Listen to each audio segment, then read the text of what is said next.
시청자 여러분 안녕하셨습니까? 장군의 소리 김형철입니다. 오늘 제너럴 이슈 브리핑 시간에는 대한민국 수호 예비역 장성단의 국제홍보팀장 겸 장군의 소리 국제보도팀장 김동현 팀장 나와주셨습니다. 감사합니다. 반갑습니다. 김 팀장님, 오늘은 지난주에 있었던 워싱턴 DC에서 열렸던 한미 지도자 회의에 관해서 말씀 좀 나눌 건데요. 거기 직접 참가하고 오셨죠? 예, 그렇습니다. 말씀하십시오. 미국 이제 워싱턴 DC에 가가지고요. 요번에 이제 말씀하신 대로 한미 지도자 회의를 이제 참석하고 왔습니다. 우선 그 지도자 회의 참석하신 면면을 한번 먼저 소개해 주시죠. 이제 내용상 이제 국내에서도 좀 보도가 됐고 홍보가 좀 됐습니다. 그래서 아시는 분들도 아시겠습니다만 미국 의회에서 이제 그 11월 12일이죠. 현지 시간으로 11월 12일 오후 5시부터 8시까지 이제 행사가 진행이 됐고요. 이 사실상 회의실을 2개를 잡아서 했습니다. 그러니까 좀 비교적 큰 방에서 의회 안에 있던 방에서 이제 그 행사를 진행하게 됐습니다. 참석한 인원은 어떻게 소개 좀 해주시죠? 예, 당시 이제 인원을 설명드리면 이제 미국 측과 한국 측으로 나뉘죠. 그래서 이제 미국 측 인사 같은 경우는 대표적으로 엘리엇 엥겔 하원 외교위원장, 그다음에 톰 수오지 민주당 하원 의원님, 그다음에 이제 패트릭 크로닌 허드슨 연구소의 아시아 태평양 안보 석좌, 그다음에 이제 제임스 피셔 한국전 참전용사 기념재단 상무이사, 그다음에 이제 타라오 이 국제 한국학 협의회 ICKS라고 하죠. 거기에 이제 박사분께서 참석을 하셨고요. 한국 측 같은 경우는 이철우 이제 한미 공공정책위라고 불리는 KPEC의 회장님, 그다음에 송대성 한미 공공정책위 수석 부회장, 최광 한미 공공정책위 한국지부죠. 그러니까 KPEC 코리아 회장님, 그다음에 이제 김태영 대한민국 수호 예비역 장성단 공동대표님, 그 다음에 이석복 대한민국 수호예비역 장성단 공동대표님, 그 다음에 이제 김태우 한미공공정책위원회 한국지부 부회장, 그 다음에 류재풍 원코리아 재단 이사장님, 박은영 김앤장 국제분쟁 전문 변호사님 이렇게 참석을 하셨습니다.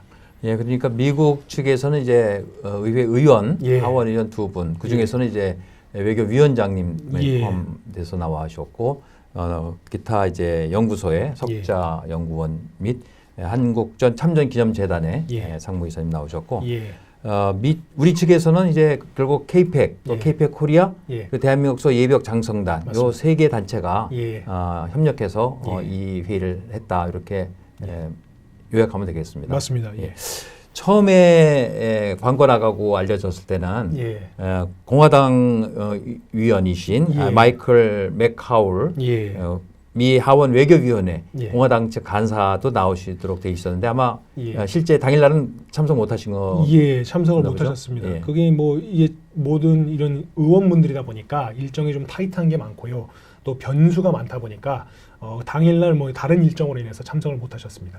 그건 아마 어느 나라나 특히 우리나라도 마찬가지 아니겠습니까? 맞습니다. 의원님들 나오셔야 나오시는 거고 맞습니다. 그렇기 때문에 그렇지만은 이제 민주당 의원들이 이렇게 나오셨다는 것도 좀 아주 특이한 케이스고 이게 이제 우리가 한미 동맹을 강화하기 위해서 한 것인데 전통적으로는 공화당이 이제 이런 입장이었는데 민주당 의원들이 주축이 돼서 이런 회의를 한 것은 또 그 나름 의미가 있다고 생각됩니다. 말씀하신 대로 지금 국내 같은 경우는 이 우익 진영이나 진보 진영이 정당에 따라서 극명하게 나뉘는데 이제 미국 같은 경우는 이런 안보 사안에 있어서는 여야를 가리지 않는다. 그런 일종의 대표적인 사례가 아닐까. 그래서 한미 동맹 강화에 민주당 의원분들께서 오셨기 때문에 오히려 이제 여야를 가리지 않고 한미 동맹을 존중하고 있다라는 반증이 아닐까 싶습니다. 그렇군요. 그러면 그날 회의에 참석한 기자들을 한번 소개해 주시겠어요? 우리 특파원도 있을 거고 미국 기자들도 있었을 텐데요. 저도 이제 회의 관련해서 이제 준비를 하다 보니까 다 파악을 하지 못했습니다만 이제 워싱턴 쪽에 이제 나와 계시는 한국의 주요 언론사 대부분의 언론사 분들께서 참석을 하셨습니다. 조선일보라든지 동아일보라든지 이런 분들께서 오셨기 때문에 제가 확인한 것만 한 6분 내지 한 10분 정도는 최소 오지 않았나. 그리고 이제 방송사라고 할 수 있는 KBS, 그다음에 JTBC 이런 데서도 이제 참석을 했던 걸로 알고 있습니다. 그렇군요. 그래서 그 회의 끝난 다음 날이니까 우리 언론에서도 보도가 많이 됐거든요. 특히 조선중앙동화 이렇게 주요 매체를 통해서 방송 보도가 됐고요. 예. 그 특이사항으로 밀리 미 합참의장이 예. 주한미군 철수할 수도 있다. 물론 이제 일본에 있는 주일 미군까지 같이 이렇게 거론을 했던데 그 보도가 나가고 같은 지면에서 주로 이 엥겔 위원장의 이제 말씀도 소개가 돼서 굉장히 타이밍상으로 적합한 회의였다. 이런 또 평가도 있었습니다. 아, 그렇군요. 예. 그 다녀오시라고 수고하셨는데 이제 오늘은 시청자 여러분께 그 회의의 성과나 거기서 나온 주요 발언 내용에 대해서 한번 소개해 주기 바랍니다. 예, 알겠습니다. 그 회의는 아마 1부, 2부로 나뉘어서 됐을 텐데요. 1부는 이제 주요 인사들 키노트 스피치라든가 축사, 또 2부는 이제 패널 토의로 됐을 텐데 우선 그 1부 행사에서 있었던 주요 발언 내용부터 좀 소개해 주시죠. 예, 일단은 뭐 제일 먼저 소개를 드리고 싶은 분은 이제 엘리엇 엥글 그 하원 외교위원장님이십니다. 예, 이분께서 이번 이제 회의에 임하시면서 뭐 아주 많은 뭐 이제 좋은 말씀들을 해주셨어요. 그 중에서도 이제 한국의 직접적인 내용들 뭐 이런 부분들도 많이 있었고 초반에는 주로 이제 한국 교민들이 자신의 지역구 내에서도 많이 거주하고 계신다. 그러면서 실제 그런 한국 교민들이 추진하는 일종의 뭐랄까요 페스티벌이랄까요 그런데도 주로 자주 참석을 하셨다고 합니다. 그러면서 특히 한국 음식에 대해서 상당한 좀 애착을 보여주시기도 했습니다. 그래서 그런 부분에 대해서 친근감을 이제 드러내셨고. 그 좀 지나면서 이제 지금 현재 우리가 처해 있는 한반도의 상황, 특히 이제 미북 대화 이런 관련해서는 김정은을 한 번도 좀 그러니까 진지하게 이런 대화에 임하는 걸 본 적이 없다. 이런 좀 의미심장한 발언을 좀 하셨습니다. 그래서 그러니까 뭐 영어로 그러니까 serious라는 단어를 쓰면서 김정은이 이런 대화에 진중하지 못하다 이런 표현을 쓰셨고 또 한 가지 좀 의미심장했던 표현 중에는 나와 그러니까 그 엥겔 하원 외교위원장님과 트럼프 대통령 두 분 다 지금 북한 때문에 실증이 났다. 그러니까 이 북한과 추진되는 이 대화 와중에 상당히 진짜 실증이 났을 정도로 이 대화 방향이 진전이 없고 좀 지리멸렬하게 흘러가는 거에 대해서 좀 일종의 불만을 드러냈다고도 볼 수 있겠습니다. 그래서 그런 발언이 좀 어떻게 보면은 상당히 좀 의미심장한 발언이 아니었나 그렇게 말씀을 하시면서 또 한 가지 말씀을 하신 거는 김정은과의 대화에 있어서 우리는 매우 강하게 북한을 다뤄야 된다.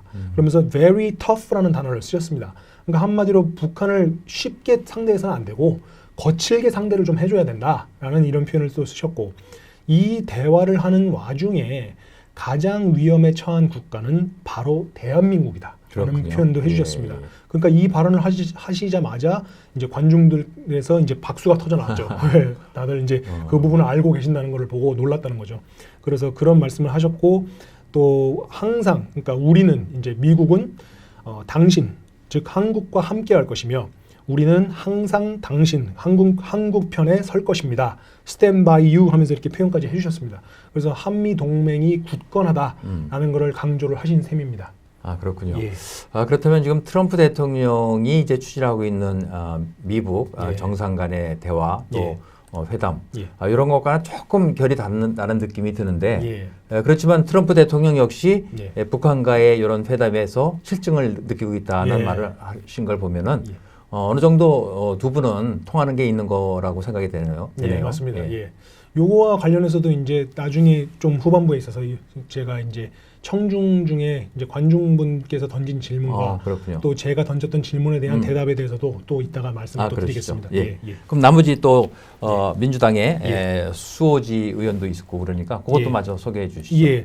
이제 수호지 하원 의원 같은 경우도 이 K-팩의 이철우 회장님과 상당히 친분이 있는 관계십니다. 혹시 그 지역구와 같은 위치에 있는 거 아닙니까? 이분도 뉴욕 쪽에 이제 그렇군요. 지역구가 계시고 이제 이철우 회장님도 자신의 그 소개에서도 하셨던 말씀이 오랫동안 이제 친분이 있었고 자신을 정치계로 인도해준 의원이다라고 소개를 하셨습니다. 그러면서 이제 수호지 의원분께서도 한국에 대해서 상당히 많이 알고 계시고 또 이제 관중들이 놀랐던 거는 첫 인사를 안녕하세요라고 하면서 우리말로요. 한국말로 하시고 그 보면요 한미연합사령관으로 오시는 분들이 다 그 말을 배워와요. 안녕하십니까 고맙습니다. 그래서 이제 친밀함을 이제 표현을 해주시니까 상당히 이제 분위기가 좋았습니다. 그러면서 이제 북한 관련한 부분으로 넘어가면서 좀 심각한 발언들을 하셨는데 북한은 절대 신뢰할 수 없다. 그래서 한반도 평화를 추진하면서도 주의해야 된다. 이런 발언을 이제 하셨고 중간중간에 발언에서 계속해서 we cannot trust them 뭐 이런 형태의 발언을 계속해서 반복을 하셨습니다. 그러니까 북한은 절대로 믿을 수가 없다라는 말씀을 하셨고 이 발언을 하시는 와중에 좀 의미심장했던 거는 예전에 레이건 대통령이 하셨던 말씀을 인용을 하셨습니다. 예. 그러면서 신뢰하되 확인하라. 그렇죠. Trust but verify. 그렇죠. 라는 이제 표현을 쓰셨습니다. 그래서 어떻게 보면 이제 공화당 대통령의 발언을 이제 민주당 의원이 인용한 거기 때문에 좀 이제 그만큼 이제 미국은 여야를 가리지 않고 안보 문제에 있어서는 확실하게 해야 된다라는 이제 일종의 반증이라고 볼 수 있는 부분입니다. 그러면서 그 표현을 쓰시면서 마찬가지로 북한을 상대할 때도 믿되 신뢰하되 확인을 해야 된다. 라면서 지금 현재 추진되는 이 비핵화 프로세스가 반드시 검증을 통해서 이제 이루어져야 된다라는 지금 현재 트럼프 대통령이 취하고 있는 CVID 그 방향성과 일치한다라는 점을 이제 볼 수가 있었습니다. 예. 그렇군요. 예. 그러면 그 일부에서는 그 두 분이 미 측에서는 예. 키노트 스피치를 하셨고 예. 이제 한 측에서는 또 누가 하셨나요? 예, 이제 그 이철호 회장님 이제 발언이었습니다. 예. 이철호 회장님께서는 이제 아까 말씀하셨던 대로 수호지 의원 그다음에 그 외교 하원 위원장 분을 이제 소개를 좀 해주시고 또 자신과의 친분에 대해서도 좀 설명을 간략하게 해주셨습니다. 그러면서 이제 그 주요 요지는 미국 수뇌부도 지금 현재 한국에서 벌어지는 한국 정부의 작태 그 다음에 이 반정부 이런 이제 시위라든지 이런 것들을 좀 반드시 알아야 된다. 특히 이제 광화문 또 청와대에서 맨 바닥에 거기서 취침을 하시면서 이 정말 거의 이런 뜨거운 저항을 하는 이런 국민들의 노고를 미국 의회에서도 좀 알아주셨으면 좋겠고 그것을 미국 수뇌부로 전달하는 역할을 좀 충실히 해줬으면 좋겠다라는 것을 이제 말씀을 드림으로써 이제 참석하셨던 의원님들도 이제 이야기를 이제 깊이 새겨들었습니다. 그렇다면 사실 지금 대한민국에서 벌어지고 있는 예. 이 애국 시민들의 애국 활동이 예. 미 정계로 예. 전달이 되는 그런 계기도 또 되었겠군요. 예, 맞습니다. 예, 아주 좋은 예. 그런 또 말씀이었습니다. 예, 예. 그리고 또 가신 또 우리 두 장관님 전직 장관님들이 예. 있는데 어떤 말씀하셨죠? 예, 일단은 그 최강 장관님께서는 일종의 이 한국 전부터 한미가 피로 맺어진 혈맹 관계다. 그렇죠. 요거를 이제 그냥 설명하시는 게 아니라 실제 이제 그 벤 플리트 장군 있지 않습니까? 예. 그 장군님과 또 장군님의 아들과 보낸 편지, 또 그 아드님과 어머니가 나눈 편지의 내용을 소개를 하셨습니다. 그러면서 이제 아드님이 이제 어머니에게 보냈을 때는 어머니 저 때문에 울지 마소서. 저는 군인으로서의 의무를 다하고자 한국에 왔습니다. 그렇게 말씀하셨고 또 벤 플리트 장군이 아들에게 보냈을 때는 전우를 위해 목숨 바친 사람보다는 위대한 사람은 없다라는 이런 일종의 명언을 이제 아들에게 이제 보낸 내용들을 소개해 주시면서 한미는 이 한국전 때부터 정말 피로 맺은 이 혈맹이다. 그리고 이러한 혈맹을 토대로 지금 현재 문재인 정부에서 벌어지고 있는 공산화 작업을 우리 한미 동맹 또 나아가서는 한미일 동맹을 통해서 타파해야 된다. 그리고 특히 이 북중러가 맺고 있는 이 일종의 그쪽 세계의 삼각 동맹이라 할 수 있는 이러한 공산화 진영에도 이 한미일이 함께 맞서 싸워야 된다. 그리고 그렇기 때문에 지금 현재 한미 동맹은 그 어느 때보다도 절실하다라는 말씀을 하셨습니다. 시청자 여러분께 그 벤프리트 장군님과 그 아들을 간략히 소개해드리면 예. 벤프리트 장군은 이제 6.25 동란에 오신 우리 미군 연합군 지휘관이셨죠. 그리고 그 아들은 중위로서 미 공군 조종사로 참전해서 전사했습니다. 예. 근데 그 어머니께 쓴 편지에 이렇게 돼 있죠. Dear Mom, don't cry for me. I came to Korea to fulfill my duty as a soldier. 네. 이렇게 그런 문장을 남김으로써 정말 보는 사람들의 마음에 눈물을 흘리게 만든 그런 장본인이십니다. 예. 정말 그 말을 새길 때마다 저는 마음에 굉장히 찐한 것을 느끼고 맞습니다. 한미 동맹의 소중함을 예. 또 느끼게 됩니다. 예. 또 김태형 장관님 또 어떤 말씀하셨어요? 예, 그 김태형 장관님께서는 방위비 분담금은 상호 간의 적절한 합의점을 찾는 노력을 해야 할 것이다. 라는 말씀을 하셨고 그 다음에 이제 전작권 반환 관련해서도 이제 좀 말씀을 많이 하셨습니다. 특히 이제 박근혜 정부 동안에 추진되었던 그 한미가 합의한 조건이 있는데 그 조건 첫째가 한국군의 연합 방위 주도 능력 확보. 그렇죠. 두 번째가 북핵 및 미사일에 대한 필수적 대응 수단 완비.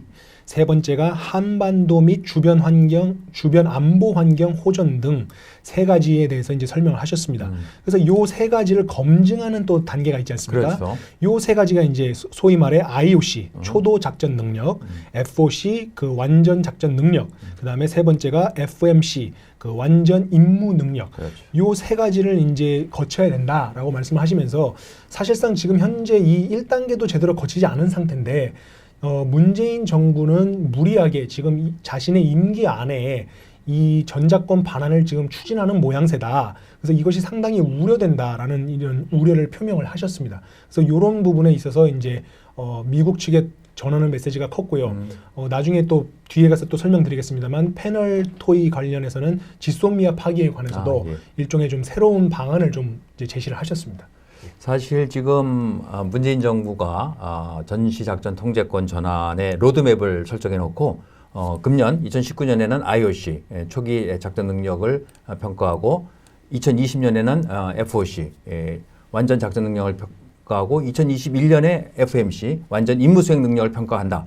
이 로드맵을 설정해 놓고 사실은 정확하게 한미가 평가를 하고 이것이 잘 됐는지를 확인해야 되는데 그냥 그 시기만 되면 무조건 통과합니다.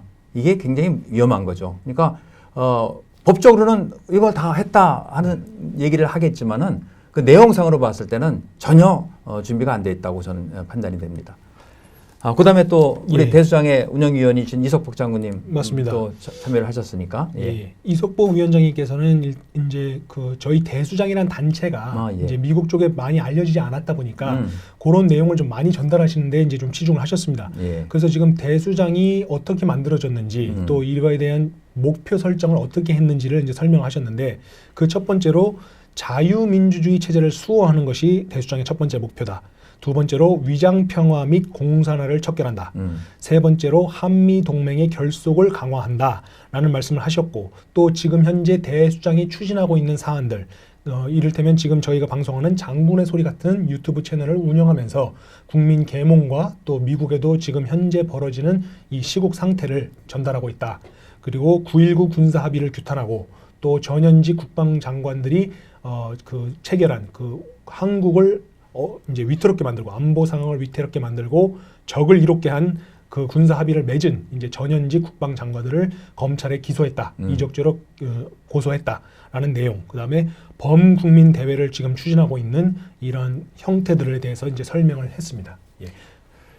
이번에 그런 회의를 통해서 국내 상황이 미 정계에 잘 전달됐다는 그런 느낌을 받게 되는군요. 그렇습니다.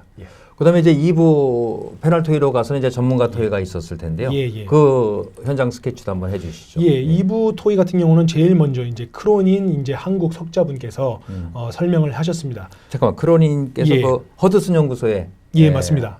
석자 연구원이시죠? 제가 설명을 드리면 크로닌 그 박사님께서는 지금 현재 허드슨 연구소의 아시아 태평양 안보 석자십니다. 그러시군요. 그래서 그분께서 이제 패널 토의에서 언급하신 것들은 이렇습니다. 북한의 전략을 간파하는 것이 중요하다.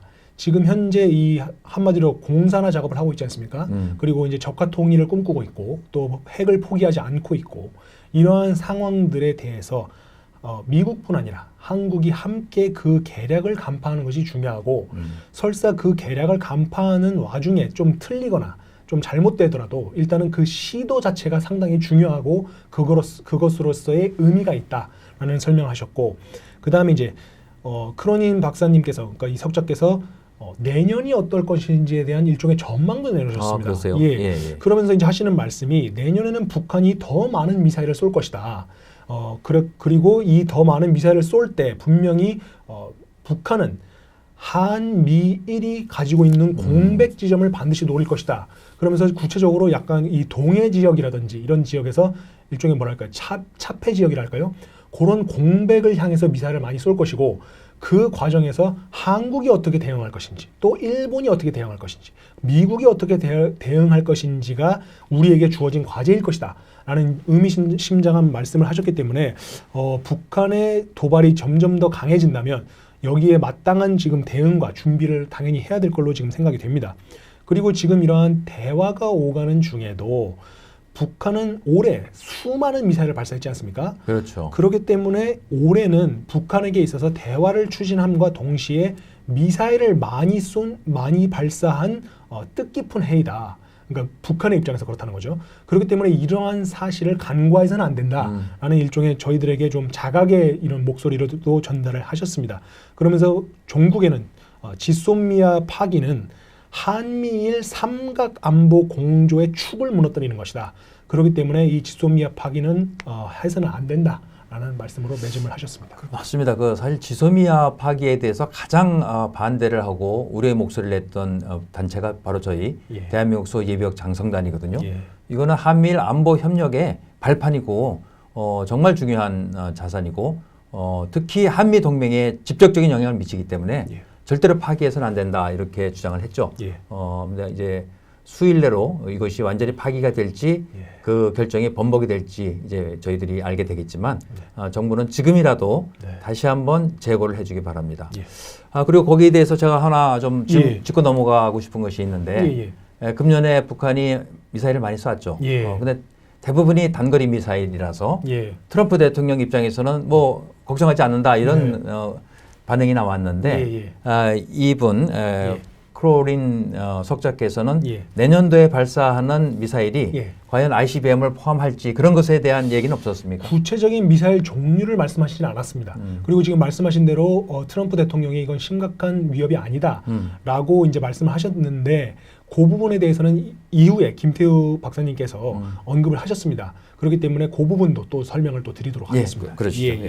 계속 이어주시기 그래서 바랍니다. 이제 그 다음 발언자로 패널에서 발언자로는 그 제임스 피셔 그 한국 참전용사 재단의 상무이사님께서 말씀을 하셨는데 이렇습니다. 역사상 독재자가 180도 탈바꿈한 전례는 없다. 그러니까 이분이 이 말씀을 하시기 직전에 전제로 한 것은 이렇습니다. 자신이 지금 이 재단에 그 몸을 담고 있기 때문에 사실상 정치 문제나 이런 데서는 자신의 의견을 표명하기는 어렵다고 합니다. 그럼에도 불구하고 제가 이런 말씀을 하겠습니다 하면서 한마디로 김정은은 바뀌지 않을 것이다. 그리고 김정은과 추진하는 대화에 있어서는 기대를 하지 않는다. 그렇게 말씀하셨고 그 다음에 25년간 자신의 군 복무 경험을 토대로 볼 때 미국이 가지고 있는 수많은 동맹 중에서 한미 동맹이 가장 중요하다라는 자신의 경험담도 이제 설명을 해주셨습니다. 그렇군요. 혹시 그분이 한국에 근무를 하셨나요? 25년 그 자신의 군 복무 경력 중에 한국 근무 부분은 설명을 하시지 않으셨지만 한국을 자주 방문하신답니다. 그러셨군요. 잘 알겠습니다. 그다음에 또 나오신 주요 인사가 또 그 다음 분으로는 이제 타라오 박사님 계시죠. 타라오 박사께서는 뭐 얼마 전에도 여기 출연해서 아주 좋은 말씀 많이 남기셨죠. 맞습니다. 타라오 박사님께서는 이제 중심적으로 말씀드린 내용은 갓근 전술 있지 않습니까? 그러니까 북한이 추진하고 있는 현재 반미 감정 조성 그리고 한일 관계 약화는 일종의 갓근 전술의 일환이고 그 갓근이 갖고 있는 그 줄 중에 한쪽은 그 일본과의 그 관계 악화, 나머지 한쪽은 미국과의 관계 동맹 파기다. 그렇기 때문에 지금 현 정부는 반일 감정을 조장하고 있고 궁극적으로는 한미 동맹 와해 그리고 주한미군 철수를 노리고 있다. 그러면서 이제 실제 그 과거 탈북했던 그 황장엽 그 탈북 그 고위층이죠. 북한 고위층의 탈북자께서 하셨던 말씀도 이 갓근 전술의 중요성을 말했다 하면서 이것을 간파하고 우리는 이 한미일 삼각 동맹의 중요성을 깨달아야 된다라고 설명하셨습니다. 이 타라오 박사가 말하는 갓근 전술이라는 것은 아까 말씀하신 대로 한쪽은 한일 관계고 한쪽은 한미 관계인데 둘 중에 하나만 약화시켜도 갓은 바람이 불면 날아간다는 것이죠. 그래서 아마도 지금 정부가 지소미아 파기를 이렇게 결정하는 것도 바로 북한의 갓근 전술을 그대로 이 대한민국에서 실현시키기 위한 어떤 모종의 조치가 아닌가 하는 강력한 의심을 갖고 있는 겁니다. 그렇습니다. 그다음에 이제 우리 한측 인사들 차례로 넘어가겠습니다. 그렇습니다. 그래서 이제 이석복 위원장님께서는 이제 한 가지 말씀을 첨언을 하셨던 게 지금 현재 그 한국의 지소미아 파기 결정을 철회하도록 미국이 총력을 다해서 막아달라. 사실은 그래서 SCM 때 장관부터 뭐 태평양 사령관 다 와서 미 합참의장까지 와서 얘기했는데 뭐 도저히 뭐 맞습니다. 반응이 없습니다. 아마 뭐 전략적인 결심을 한 것 같은데 네. 아직 며칠 말미가 있으니까 좀 더 기다려 보겠습니다. 예, 예. 그리고 이제 또 한 가지 추가로 말씀하신 것은 지금 현재 그 북한 핵 폐기에 대한 대화 프로세스가 진행 중인데 가장 효과적인 북핵 폐기는 그 군사적 타격, 물리적 타격이다. 아, 그랬었어요. 라는 말씀을 이제 사실 저희 대수장에 계신 많은 장군님들이 원하시는 내용이기도 합니다. 그래서 그런 말씀을 이제 자신의 주변 장군님들 또 주변 지인분들이 그런 말씀을 반드시 미국에 전해달라라는 부탁을 받았다면서 그 설명을 하셨습니다. 예. 뭐 시청자들께서 오해하실까봐 예. 한 가지 첨언을 하면 예. 뭐 예비역 장군들이 그걸 바라는 것은 아니고 예. 그것이 가장 효과적인 방법이기 때문에 예. 그런 방법을 테이블에서 빼놓는다면 북한 비핵화는 쉽지 않은 이슈가 될 거기 때문에 그런 방안도 고려해달라는 예, 그런 맞습니다. 취지에서 말씀을 하셨다고 예. 생각이 됩니다. 예. 예. 그 다음에 이제 김태형 장관님께서는 예, 예. 이제 대수장의 공동 대표시죠. 음. 이제 패널 디스커션에서는 이런 말씀하셨습니다. 지금 현재 한국 정치인들의 행동이 일종의 뭐랄까요, 포퓰리즘적 성향이 짙다. 그렇기 때문에 지금 추진되는 그 국민들 사이에 있는 반일 감정을 선거에서 이기기 위한 전략으로 지금 사용하고 있는데 이것은 상당히 잘못된 것이다. 그러니까 제대로 된 지도자라면 미래를 내다보고 국민들을 설득하는 과정도 겸허히 받아들이고 그런 형태로 추진이 돼야 되는데 그렇지 못한 것에 상당히 좀 위기의식을 느껴야 된다 말씀을 하시면서 이런 말씀하셨습니다. 그러니까 지소미아를 지금 현재 파기를 하려고 하고 있는데 한국 정부가 이것을 파기하는 것을 막기 위한 방법을 미국에게 제안을 하셨습니다. 그러면서 이제 미국이 활용할 수 있는 파기를 막는 방법으로는 첫째, 전작권 이양을 일종의 레버리지로 활용할 것. 두 번째, 한미 연합훈련의 복구. 세 번째, 미국 주도 인도태평양 전략에 대한 한국의 적극적인 참여. 그 다음에 호르무즈 해협에 대한 파병. 네 번째, 증액된 방위비 분담금을 감축하여 한국을 좀 줄여주겠다는 거죠. 줄여줌으로써 일종의 한국의 체면을 살려주고 지소미아로 돌아올 수 있는 이런 일종의 레버리지를 만드는 역할을 미국이 좀 해줬으면 좋겠다 하면서 일종의 비유도 드셨습니다. 좀 재미난 비유를 드신 게 만약에 할아버지가 두 명의 손자가 있다면 손자가 둘이 싸우고 있을 때 양쪽의 기분을 상하지 않게 하면서 현명한 할아버지라면 양쪽의 비율을 맞추면서 이런 중재를 잘 할 것이다 하면서 지금 상황이 마치 이 할아버지의 역할을 미국이 좀 해주었으면 좋겠다라는 일종의 당부를 하셨습니다. 김태형 장관님께서 그 지소미아 파기 우려에 대해 아주 좋은 대안을 제시해 주셨는데 우리 한국 정부 지도자들 그리고 미국에 있는 이런 정책 결정자 또는 의원 여러분들께서 좀 참고하셔서 며칠 남지 않은 시기에 좋은 의사 결정이 다시 한번 이루어지기를 간절히 또 소망하는 바입니다. 예. 그 다음에는 이제 마지막으로 저희 이제 K-PAC 그 한국 거기에 부회장이신 김태우 박사님께서 핵심적인 세 가지 부분을 좀 언급하셨습니다. 그 첫 번째는 지금 현재 미국의 이제 수뇌부 또 정책 결정자들은 이 한국에서 지금 벌어지는 이 매주 토요일 모이는 이러한 그 시위 있지 않습니까? 반정부 시위, 이런 범국민적 이런 애국적 활동을 간과하지 말고 또 외면하지 말고 좀 알아줬으면 좋겠다. 그러면서 지금 현재 문재인 정부가 추진하는 이러한 작태는 문재인 혼자, 그러니까 문재인과 그 패당만의 일이지 국민의 그 뜻이라고 생각하지 말라. 그 오해를 좀 하지 말았으면 좋겠다. 즉 미 정부에게 보내는 메시지는 지금 한국에서 벌어지는 반미 활동이라든가 반일 이런 것들은 문재인 정권이 하는 것이고 대다수의 애국 국민, 애국 시민들은 한미 동맹을 강화를 원하고 한미일 안보 협력을 원한다. 그리고 북한에 의한 어떠한 계략에도 넘어가지 않을 것이라는 것을 확실히 한다. 맞습니다. 그 말씀을 전한 것이죠. 예, 맞습니다. 그래서 이제 정리해 주신 대로 그 말씀이시고 만약에 지금 이러한 한국 국민들의 염원을 외면할 경우에는 그동안 미국이 일종의 쇼 윈도우, 그러니까 대표적 사례인 잘된 민주국가라고 내세우던 대한민국이 이 사회주의의 블랙홀로 빠지게 될 것이다. 그렇기 때문에 이것을 반드시 외면하지 말라라는 것이 첫 번째 의미였고, 두 번째는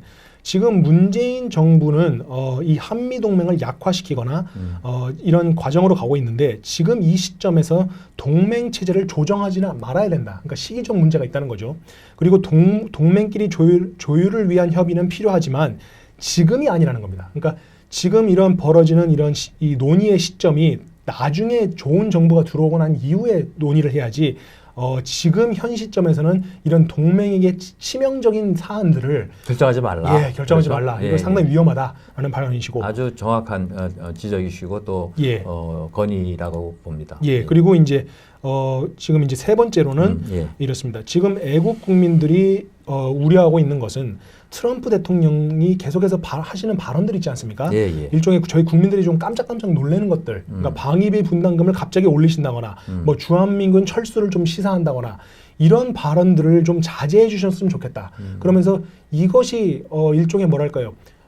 뛰어난 협상 전략일 수는 있겠습니다만 이것을 그냥 다른 국가와 사용할 때는 효율적일 수 있습니다만 이것을 왜 하필 70년 동맹인 한미 혈맹에게 사용하는 협상 전략이 되어서는 안 된다.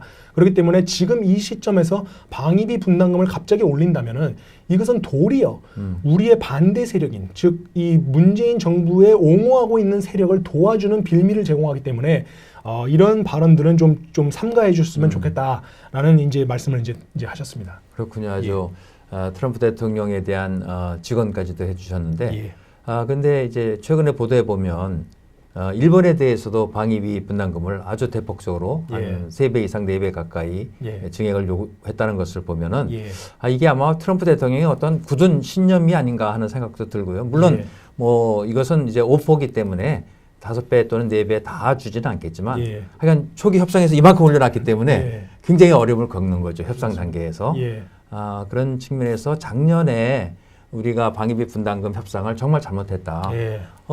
미국이 원하는 대로 어느 정도 줄여줬으면 우리가 5년 동안 장기 협상을 할 수 있었거든요. 예, 그래서 예. 매년 증가할 수 있는 상한액이 5% 미만이기 때문에 예. 굉장히 안정적으로 한미 동맹이 관리되고 예. 주한미군 방위비 분담금도 관리할 수 있었는데 네. 그 작은 것을 얻으려다가 이렇게 크게 당하는 겁니다. 예. 그러면서 이것을 반미로 몰아가는 지금 정부는 굉장히 나쁜 정부죠. 맞습니다. 그리고 모든 것을 내년도 총선과 2022년 대선에 맞추기 때문에 예. 우리 국민들께서 그것을 분명히 아셔야 됩니다. 맞습니다. 이 나쁜 정부를 여러분들이 심판할 수 있어요. 국민들이 가진 것은 엄청난 힘이 있거든요. 예, 바로 표입니다. 맞습니다. 표로 심판하면 예. 어느 정부건 그건 손들 수밖에 없는 겁니다. 맞습니다. 이런 측면에서 예. 이번 한미 지도자 회의가 예. 굉장히 뜻이 있었다고 생각하고요. 예. 혹시 예, 예. 또 추가적인 말씀 예. 있으면. 예. 그 말씀을 하셔서 이제 생각이 난 건데 지난번 맥팔랜드 예, 국가안보 부보좌관께서도 그렇죠. 하셨던 말씀이 미국은 한국이 부담할 수 없는 터무니없는 액수를 말하지는 않을 거다. 그러니까 한마디로 종국에는 미국이 한국이 수락할 수 있는 정도를 이제 제한할 것이기 때문에 한마디로 이 한미 동맹을 와해시키지 않고 굳건한 방향으로 나아갈 거라는 점을 국민들께서도 알아주셨으면 좋겠습니다. 예, 예. 아주 잘 됐고요. 예. 제가 듣기로는 그 앵겔 위원장께서 예. 이제 발언을 마치시고 나가실 때 예, 맞습니다. 나가시기 전에 어떤 질문도 있었고 예. 또 김 팀장께서도 직접 인터뷰까지 하셨다고 들었는데 그것 예. 좀 소개해 주시죠. 예, 설명을 드리겠습니다. 일종의 이제 회의장에서 좀 예상하지 못했던 질문이 하나 튀어나왔습니다. 이제 관중분 중에 한 분께서 아무래도 이번 이 회의가 좀 결의에 찬 것이 좀 있기 때문에 열정에 의해서 좀 질문을 던졌습니다. 한국 분이셨습니까? 예, 한국 분이신데 이제 예. 미국계 한국인이시죠. 코리안 아메리칸. 예, 맞습니다. 그래서 영어를 유창하게 하십니다. 예. 그분이 이제 질문은 이렇습니다. 지금 현재 문재인 정부가 추진하는 것은 DMZ 일대 뭐 지뢰를 제거하고 철조망 제거, GP 무장 해제 등 이 심지어 이런 표현도 쓰셨습니다. 가짜 대통령. 그러니까 문재인 대통령은 일종의 가짜 페이크 프레지던트. 예, 그렇습니다. 그래서 가짜 대통령이기 때문에 오히려 지금 북한에게 남한 그러니까 한국으로의 진격 활로를 열어주는 꼴이다. 그래서 이거를 막기 위해서는 하원에서 결의안을 만들어서 좀 막자. 예. 아주 좋은. 요 말씀을 던지니까 바로 이제 그 뭡니까 외교위원장 앵겔 외교위원장께서 답변을 하시기를 일단 트럼프 대통령은 이제 외교 정책을 추진함에 있어서 그러니까 외교 정책을 만들고 추진하는 것은 행정부의 몫인데 그렇기 때문에 이 외교위원장인 앵겔 위원께서는 김정은은 믿을 수 없다. 김정은 cannot be trusted. 이 말을 전달을 했다고 합니다. 실제로 그 트럼프 대통령에게. 그러면서 지금 이 북핵을 폐기하는 수순을 밟는다고 하더라도 북한은 이미 핵 기술을 보유하고 그렇죠. 있다. 노하우가 있기 때문에. 예, 그러면서 이거를 이제 노리지라고 표현을 쓰셨는데, 그래서 이제 기술을 갖고 있기 때문에 아무리 핵을, 그러니까 물리적인 핵을 폐기하더라도 지금 있는 것을 폐기하더라도 예. 또 만들 수 있다는 거죠. 맞습니다. 예. 그래서 이제 다시 만들 수 있기 때문에 이것은 궁극적으로는 핵 기술에 대한 폐기가 이루어져야 된다. 맞습니다. 그리고 그것을 못한다면은 이 비핵화는 반드시 무언가 완전히 담보할 수 있는 방법과 보호 장치, 뭐 이제 세이프가드라는 표현을 쓰시면서 이런 보호 장치를 마련을 하지 않으면 그렇습니다. 이 한마디로 이 비핵화는 무용지물이 될 것이다라는 일종의 말씀을 하셨고, 예, 예. 그다음에 이제 지금까지 이제 트럼프 대통령이 김정은을 2번이나 만났음에도 아무런 진전이 없다라는 일종의 좀 일침을 가했습니다. 예, 예. 그러면서 더 한 가지 말씀을 드리는 것은 끝에 끝부분에 가서 외교위원장으로서 자신은 한국을 절대로 저버리지 않을 것이다. 이런 말씀하셨고, 또 한국을 저버리기에는 너무 많은 연을 맺었고 한국의 친구도 많고, 또 한국은 반드시 이 미국과 함께 강하게 유지되어야 할 동맹이다. 그리고 전 세계, 그러니까 미국이 맺은 전 세계의 동맹들 중에서도 한미 동맹이 가장 중요한 것이다. 라는 말씀도 하셨습니다. 그러면서 현 정부, 그러니까 트럼프 정부가 추진하는 일종의 동맹을 약화시키는 행태들, 뭐 나토와의 동맹, 또 유럽과의 동맹 등을 약화시키는데 이러한 스탠스는 상당히 잘못된 것이다. 라는 이제 비판도 하시면서 이러한 동맹들은 상당히 중요한 것이고, 특히 한국과 미국은 자유를 사랑하는 사람들이고 또 이런 민주주의에 익숙한 사람들이다. 그 점에서 한국과 미국 사람들은 완벽한 짝꿍이다. 그러니까 perfect match라는 말씀을 하셨습니다. 그래서 이런 말씀을 하셨기 때문에 설사, 그러니까 행정부가 약간 좀 우리가 원치 않는 방향으로 가더라도 입법부가 정확하게 이걸 막아줄 의향이 있다라는 걸 확인했습니다. 그래서 여기에 한 가지 더 이제 추가 질문으로 제가 드린 부분을 말씀드리면, 질문 인터뷰 하시는 예, 거예요? 그렇습니다. 아주 굉장히 중요합니다. 네. 예. 이제 그날 이제 12일이다 보니까 이제 한국 시간하고 좀 시차가 있죠. 그래서 한국은 이미 13일이 됐고. 예, 맞습니다. 그래서 그 날에 이제 그 일본으로 가던 이제 마크 밀리 합참 의장이 비행기 안에서 기자들에게 미국의 보통 사람들, 즉 미국의 이 중산층이나 이런 사람들은 이 주한미군이 왜 필요한지, 또 해외 주둔하는 이런 군사 기지의 중요성을 잘 모르고 있다. 여기에 대한 공감을 하지 못하고 있다라면서 일종의 주한미군 철수를 시사하는 듯한 발언을 했습니다. 그래서 제가 그 발언 내용을 그대로 이제 이 엥겔 위원장께서 나가실 때 질문을 던진 겁니다. 이 합참 의장이 지금 현재 주한미군 철수를 시사하는 듯한 발언을 했습니다. 그래서 이 부분에 있어서 저희 대수장 또 전현직 국방 관계자분들은 심각한 우려를 지금 표명하고 있습니다. 이것이 정말 얼마만큼의 가능성이 있나요? 뭐라고 이제 여쭤봤더니만 먼저 이러시더라고요. 누가 그 말을 했다고요? 그래서 재확인을 하시더라고요. 그래서 제가 마크 밀리 합참 의장이 하셨습니다. 그러니까 다시 듣고서는 말씀하시기를 주한미군 철수는 어리석은 짓이고 저는 반드시 반대할 것입니다. 그래서 영어로 그대로 말씀드리면 It would be stupid to withdraw forces and I would be opposed to it. 그러면서 일종의 stupid이라는 단어까지 사용을 했기 때문에 좀 강한 반대를 표명을 하셨고요. 그게 정말로 트럼프 행정부가 추진하는 계획이라면, 물론 이제 트럼프 행정부가 저와 그런 모든 계획을 공유하지는 않겠습니다만 설사 그런 걸 추진하더라도 저는 완전히 반대합니다 하면서 I am absolutely against it 라고 이제 아예 확정적 발언을 하셨습니다. 그래서 설령 그러한 수순을 밟는다고 할지라도 입법부 차원에서는 반드시 반대할 것이다 라는 말씀을 하셨기 때문에 일종의 저희 한국 입장에서는 상당히 안도를 할 수 있는 발언이 아니셨나 생각됩니다. 사실 그런 정도의 활동은 우리 야당, 자유한국당 대표나 원내대표 이런 분들이 가서 끌어내야 될 발언인데, 맞습니다. 우리 김동연 팀장께서 아주 큰 수은갑입니다. 아닙니다. 정말 이 기회가 좋았고 또 반드시 이 애국을 위한 이 일념이 모인 것 같습니다. 우리 대한민국 수호 예비역 장성단의 국제 홍보부장이고 또 장군해수리 국제 보도 팀장이기 때문에 아주 좋은, 또 굉장히 역할에 맞는 임무를 잘 해주셔서 감사드립니다. 저도 감사드립니다. 자, 그러면 이제 전체적으로 이 한미 지도자 회의를 한번 정리를 해볼 텐데요. 제가 생각하는 큰 이슈가 5가지거든요. 그 5가지에 대해서 어떠한 공감대가 형성됐는지 한번 뭐 정확하게 개량적으로는 안 되겠지만 예, 예. 우리 김 팀장이 느끼는 네. 현지에서 느낀 그 말씀 한번 해주시기 바랍니다. 예.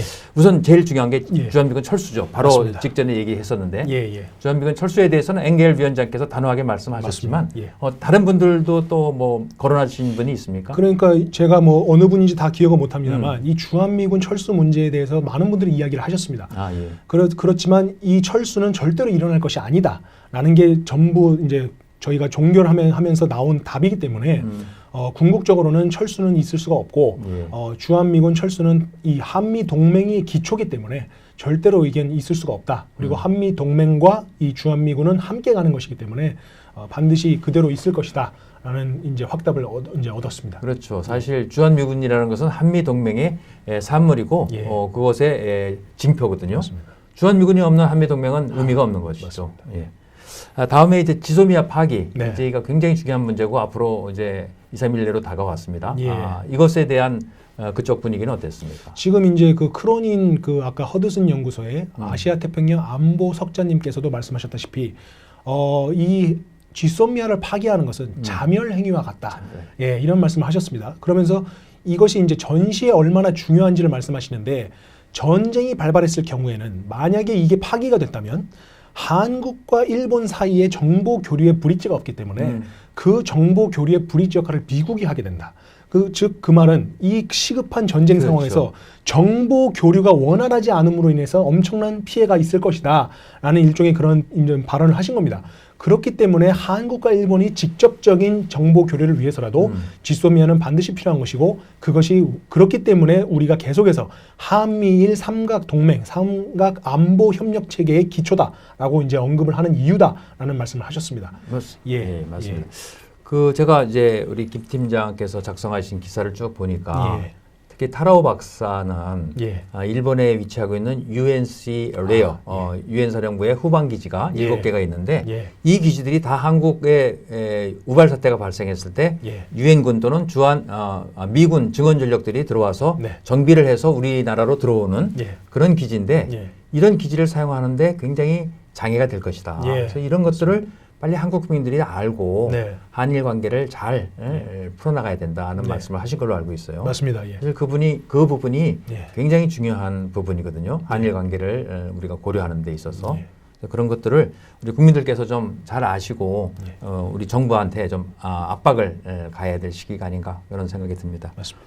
다음은 이제 5배로 뻥 튀겨진 방위비 분담금 거기에 대해서는 어떻게 지금 분위기가 무르익겠습니까? 지금 이제 뭐 방위비가 너무 이제 증액이 되다 보니까 이제 김태우 이 코리안 K-팩 이제 한국지부 부회장님께서는 그렇죠. 이제 예. 말씀하시기를 이러한 형태의 협상 전략은 이제 동맹 간에 취해서는 안 되는 협상 전략이다라는 말씀을 하셨고 또 제가 보기에도 지금 이것이 어떻게 보면 좌익 세력 또는 이 지금 문재인 정부 세력의 주한미군 이 철수와 또 한미 동맹 와해의 빌미가 되고 있습니다. 그렇죠. 그래서 이러한 빌미를 제공하지 말아야 되기 때문에 물론 나중에도 증액이 될 수가 있고 또 그 증액된 것만큼의 그 뭐 합당한 이유가 있을 수는 있습니다만 이것이 지금 해서 이게 벌어진다면 시기적 문제가 있지 않나.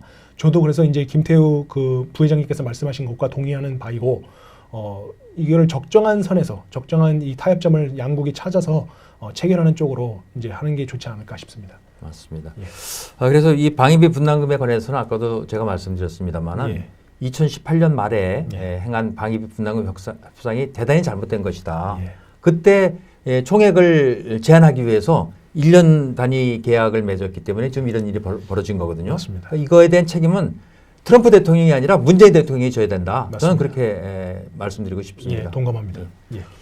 다음은 이제 전시작전 통제권 전환인데요. 예. 이 문제도 좀 나왔습니까? 예, 이 부분은 이제 김태형 그 장관님께서 예. 이제 주로 많이 언급을 하셨습니다. 예. 그러면서 지금 현재 이 밟아야 되는 수순들 이러한 조건과 그 다음에 단계별 검증을 거쳐야 되는데 지금 이게 솔직한 말로 하나도 지금 제대로 된 게 없지 않습니까? 그렇죠. 그럼에도 불구하고 문재인 정부 안에서 이것을 반드시 이양을 하려는 심산을 가지고 있다는 점을 이제 좀 비판하셨기 때문에 이 부분은 사실상 북핵이 폐기가 되지 않는다면 이양하면 안 되죠. 이게 북한이라는 주적이 바로 앞에 있는 상태에서 이것을 폐기한다는 것은 그러니까 이양한다는 것은 상당히 위험한 것이고 우리 스스로 자멸의 길로 들어가는 게 아닌가 저도 그렇게 생각을 하고 있습니다. 그래서 이 부분은 반드시 검증을 거치고 이제 한국군 스스로 그러한 능력이 있는지를 재고해 봐야 되겠습니다. 전시작전 통제권에 관해서는 한미 간에 서로 협의를 해서 군사 전략이라든가 무기 체계라든가 이런 것들이 우세한 군에서 맞는 것이 맞다. 이것은 절대로 주권의 문제가 아닙니다. 주권의 문제가 아니라는 것을 이 자리를 통해서 누누이 강조했기 때문에 우리 신원식 장군 또는 김태효 박사 이런 분들이 기회가 날 때마다 강조하고 있습니다. 그래서 이런 것들을 좀 잘 이해해 주시기 바라고요. 마지막으로 이 모든 것은 사실 북한 비핵화부터 시작됐거든요. 북한 비핵화에 대한 현지 분위기 한번 전해주시죠. 예, 이 비핵화 부분에 있어서는 솔직히 지금 미국 수뇌부, 그러니까 저희가 만나뵌 이 의원분들께서 입에서 나온 발언들이 저는 사실 좀 놀랐습니다. 왜냐하면 저희가 우려하는 것보다도 오히려 더 많이 알고 계시고, 그리고 지금 이번에 참석하신 분들이 민주당 의원들 아닙니까? 그렇죠. 그럼에도 불구하고 오히려 트럼프 행정부보다도 더 강한 스탠스를 취하고 있다라는 점에서 저희 한국의 입장에서는 상당히 안도감을 표현할 수 있는 상황입니다. 왜냐하면 이 검증을 반드시 해야 된다는 것에 있어서는 이견이 없습니다. 여야를 가리지 않고 그것이 검증이 됐고, 그 다음에 엥겔 그 하원의 그 외교위원장님께서도 이것은 단순히 물리적 핵 폐기뿐만이 아니라 핵 기술에 대한 폐기도 반드시 수반되어야 된다라는 말씀을 하셨기 때문에 이것은 완벽히 검증할 수 있는 단계로 가야 된다라는 것에는 한국과 미국 모두가 함께 이 북핵 폐기에 힘을 써야 된다라는 걸로 보시면 되겠습니다. 예, 그렇군요. 이 회의를 통해서 주요 이슈에 대해서도 한번 다 정리를 했고요. 마지막으로 이 회의를 참석하고 오신 우리 김 팀장이 느낀 소감 전체적으로 종합적으로 한번 말씀해 주시죠. 일단은 이번 회의가 상당히 어떻게 보면은 지금 현재 정부가 취해야 되고 현재 정부가 해야 되는 일들을 저희 민간 단체인 일종의 이 민간 단체라고 볼 수 있고 이 비정부 단체인 대한민국 수호 예비역 장성단 그리고 케이펙 한미 공공정책위가 대신 지금 한 셈입니다. 왜냐하면 한미 동맹을 굳건히 하는 것은 국가의 일입니다. 근데 지금 이 한국의 일을 한국 정부가 제대로 하지 못하기 때문에 지금 저희가 대신 하고 있는 이 상황이 어떻게 보면 상당히 가슴이 아프고 참석하신 모든 분들이 그런 상태입니다. 그리고 한 가지 그 현장의 목소리를 전하자면 거기에 참석하신 많은 분들이 지금 이 대한민국 안에도 많은 애국자분들이 계시지만 기본적으로 2시간, 3시간을 운전해서 오셨고 심지어 어떤 분은 캐나다에서 당일 비행기를 타고 오신 분도 계십니다. 그러시군요. 그러니까 그런 분들이 상당히 많고 또 자기신의 자비를 털어서 뭐 식사를 이제 도시락을 싸서 제공을 한다든지 뭐 이런 많은 분들이 계셨기 때문에 정말 이 애국적 활동은 지금 현재 이 국내에서 저희 토요일에 모이는 이런 집회뿐만이 아니라 범국민적 행동이 아니라 전 세계를 통틀어서 지금 벌어지고 있다. 그렇군요. 그리고 특히 이 미국에 계시는 그 교민 사회에서도 이 문제를 심각하게 받아들이고 있음을 알 수가 있고 또 그분들이 말씀하시긴 이런 말씀을 또 하셨습니다. 한국 국민이 미국에 살면서 항상 자랑스러웠는데 지금처럼 한국 국민님이 부끄러운 적이 없었다라는 말씀을 하셨습니다. 예. 그 마지막 말씀 우리 문재인 대통령이 반드시 새겨들어야 될 대목이고요. 오늘 김 팀장과의 이 대담을 통해서 제가 느낀 것은 행정부가 잘못할 때 의회, 입법부가 이렇게 견제 기능이 있거든요. 근데 지금 우리 대한민국은 행정부와 입법부와 사법부가 다 넘어갔습니다. 그래서 이것을 빨리 원위치시키고 정상화시키는 방법은 내년 4월입니다. 내년 4월에 우리 국민들께서 아주 준엄하고 정확한 심판을 내리셔야 됩니다. 그 길만이 대한민국의 자유와 민주주의가 살아남고 또 수호될 수 있는 길이라고 생각됩니다. 그러면 이제 앞으로도 이런 좋은 한미 지도자 회의가 계속돼야 될 텐데 내년 또 후년 이렇게 계속되길 바라고요. 아까 말씀하신 대로 정부가 해야 될 일을 정부가 안 할 때는 못하는 게 아니에요. 안 하는 거죠. 맞습니다. 정부가 안 할 때는 이렇게 애국 시민단체들이 나서서 이런 역할을 해줘야 된다. 맞습니다. 여기에 정말 좀 아쉬운 부분은 자유한국당이 이 역할을 해야 되는 겁니다. 맞습니다. 이 역할을 못할 때는 자유한국당은 해체하고 다시 거듭나야 된다고 저는 이렇게 생각하기 때문에 국민들의 준엄한 명령을 자유한국당 반드시 새겨듣기 바랍니다. 자, 오늘 김 팀장 나와주셔서 감사드리고요. 앞으로도 우리 대한민국 수호 예비역 장성단 그리고 장군의 소리를 위해서 많은 활동 부탁드리겠습니다. 너무 감사드립니다. 감사합니다.